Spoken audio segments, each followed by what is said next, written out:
ছোট থেকে আমার সবচেয়ে পছন্দের একটি পিঠা হচ্ছে ভাপা পিঠা। কিন্তু বিয়ের পর এর প্রতি ভালোবাসা আরো বেশি বেড়ে গিয়েছে। কারণ আমার শ্বশুরবাড়িতে যেভাবে ভাপা পিঠা খায়, এটা একদমই অন্যরকম লেগেছে, খুবই ইউনিক। আর যখন থেকে আমি বিয়ের পরে ওদের মতো করে ভাপা পিঠা খেয়েছি, আমার ভাপা পিঠার প্রতি আরো অনেক বেশি ভালোবাসা বেড়ে গিয়েছে। আমি জানি অনেকেই খেয়েছেন, কিন্তু বিয়ের আগে আমি কখনো খাইনি। তো ফার্স্টেই হচ্ছে এখানে আমি চালের গুঁড়া নিয়েছি। চালের গুঁড়ার প্যাকেটটা আমি দেখিয়ে দিয়েছি, যারা দেশের বাইরে আছে তারা চাইলে এটা ইউজ করতে পারবেন। আমি এখানে প্রায় 5 কাপের মতো চালের গুঁড়া নিয়েছি, সাথে লবণ দিয়ে দিলাম পরিমাণ মতো।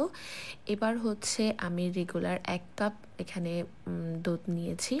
আর মিল্কটাকে আমি একটু গরম করে নিয়েছি একদম গরম না, জাস্ট এটা যেটা হাতে ধরা যাবে ওরকম মিল্ক নিয়েছি। আর প্রায় 1 গ্লাসের মতো আমি এখানে হচ্ছে দুধ দিয়েছি। দুধটা হচ্ছে আপনার দেওয়ার সময় খেয়াল রাখতে হবে অতিরিক্ত যাতে চালের গুঁড়াটা ভিজে না যায়, আবার অতিরিক্ত যাতে ড্রাই না থাকে।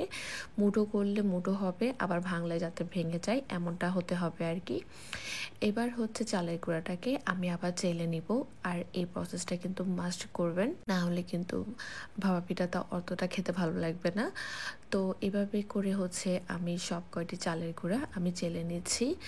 যখন চালের গুঁড়া সব এভাবে চেলে নেওয়া হয়ে যাবে, আমি চালের গুঁড়াটা হচ্ছে একপাশে রেখে দিচ্ছি। আর সাথে নিয়ে নিচ্ছি এখানে মিঠা, মানে গুড়, নারিকেল। আমি এখানে 2 রকম গুড় নিয়েছি। একটা হচ্ছে খেজুরের যে রাবটা থাকে ওটা ফ্রিজে থাকার পরে এরকম গুড়ের মতো হয়ে গিয়েছে। এটা বাংলাদেশ থেকে আনা, যেটা হচ্ছে একটু বেশি ডার্ক চকলেট কালার ওইটা। আর লাইট ইয়েলো কালারটা হচ্ছে এখান থেকে কেনা গুড়। এবার হচ্ছে এখানে বাটি নিয়ে নিয়েছি ভাপা পিঠা বানানোর, যেটা মা আমার জন্য দেশ থেকে পাঠিয়েছিল। আপনাদের কাছে যদি যেটা না থাকে কোনো সমস্যা নেই, আপনারা যে কোনো কাচের বাটি দিয়ে এটা বানাতে পারবেন। আমি আগে কাচের বাটি দিয়ে বানাতাম। তারপর হচ্ছে চালের গুঁড়া আর বাংলাদেশ থেকে যে খেজুরের রাব পাঠিয়েছিল ওটা ফ্রিজে রাখার ফলে গুড় হয়ে গিয়েছে, ওটা দিয়ে দিলাম। উপরে আরও কিছু চালের গুঁড়া আর একটি ভেজানো, ঠান্ডা পানিতে ভেজানো কাপড় দিয়ে এটাকে হচ্ছে মুড়িয়ে নিচ্ছি। কাপড়টা সাদা ইউজ করবেন, অন্য কালার ইউজ করলে কিন্তু কালার বের হয়। আমি অন্য কালার ইউজ করেছিলাম, আমার সবসময় কালার বের হয়ে পিঠার কালারটাই শুধু নষ্ট হয়ে যেত। এখন হচ্ছে আমি এখান থেকে যে গুড়টা কিনেছি ওটা দিয়ে বানিয়েছি। সত্যি বলতে আমার ওটা দিয়ে তেমন একটা ভালো লাগে না। বাংলাদেশের যে গুড়টা আছে ওইটাই সবচেয়ে মজা, এখানের কেনা গুড়টা একদমই মজা নেই। তাও আমি আগে এটা দিয়ে বানাতাম। আর এখন হচ্ছে খেজুরের যে রাবটা আছে ওটা দিয়েই আমি বেশি বানিয়েছি, এটা শুধু আপনাদেরকে দেখানোর জন্য একটা দুটা বানিয়েছি।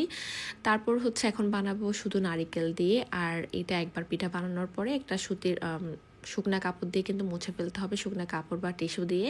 তারপর আরেকটা বানাবেন, আর হচ্ছে কাপড়টা অবশ্যই ভিজিয়ে নেবেন ঠান্ডা পানি দিয়ে।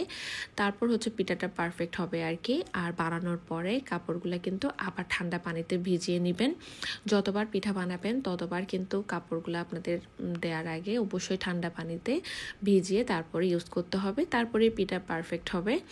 তো এখন হচ্ছে নারকেল দিয়ে পিঠাটাও দিয়ে দিলাম। আর আমার শ্বশুরবাড়ির মানুষজন কিন্তু গুড় দিয়ে বা মিঠা দিয়ে ওরা পিঠা বানায় না, ওরা সবসময় নারিকেল দিয়ে পিঠা বানাতে পছন্দ করে। তো এখন হচ্ছে এটাকে 2 মিনিটের জন্য স্টিম করে নিব। আর 2 মিনিট পর এখন হচ্ছে আমি এটা বের করে নিচ্ছি। নারিকেল দিয়ে যে পিঠাটা বানিয়েছি, আমার শ্বশুরবাড়ির মানুষজন এটা কিন্তু দেশি মুরগি, তারপর হচ্ছে গরু মাংস ঝোল দিয়ে খেতে পছন্দ করে, যদিও আমার ওটা তেমন একটা পছন্দ না। তো যাই হোক, এখন পিঠা সব বানানো হয়ে গিয়েছে। এখানে আমি 3 রকমের বানিয়েছি, যেটা আমি আপনাদেরকে দেখিয়ে দিয়েছি। আর দেখেন গুড়েরটা কত সুন্দর কালার হয়েছে। আর যেটা রাবের গুড় দিয়ে বানিয়েছি এটাই সবচেয়ে মজা বেশি হয়েছে আর কি। আর এখন দেখাবো হচ্ছে যেটা আমি নারিকেল দিয়ে বানিয়েছি, ওইটা আমার শ্বশুরবাড়ির মানুষজন কীভাবে খায়। একটা তো বলেছে ওরা ঝোল দিয়ে খায়, আরেকটা হচ্ছে এভাবে একটি বাটিতে আমি এখানে গরম করে দুধ নিয়েছি, এই গরম দুধ দিয়ে দিলাম। সাথে হচ্ছে পিঠা দিয়ে দিয়েছি, যেটা শুধু নারিকেল দিয়ে করেছি। উপরে দিয়ে দিয়েছি বাংলাদেশের খেজুরের রাব, যেটা একদম খাঁটি। আর এটা দিয়ে খেতে কি পরিমাণ মজা, আপনারা যদি একবার না খান তাহলে কখনোই বুঝতে পারবেন না। এটার টেস্টটা একদম অন্যরকম, মুখে দিলেই গলে যাবে, এত বেশি মজা।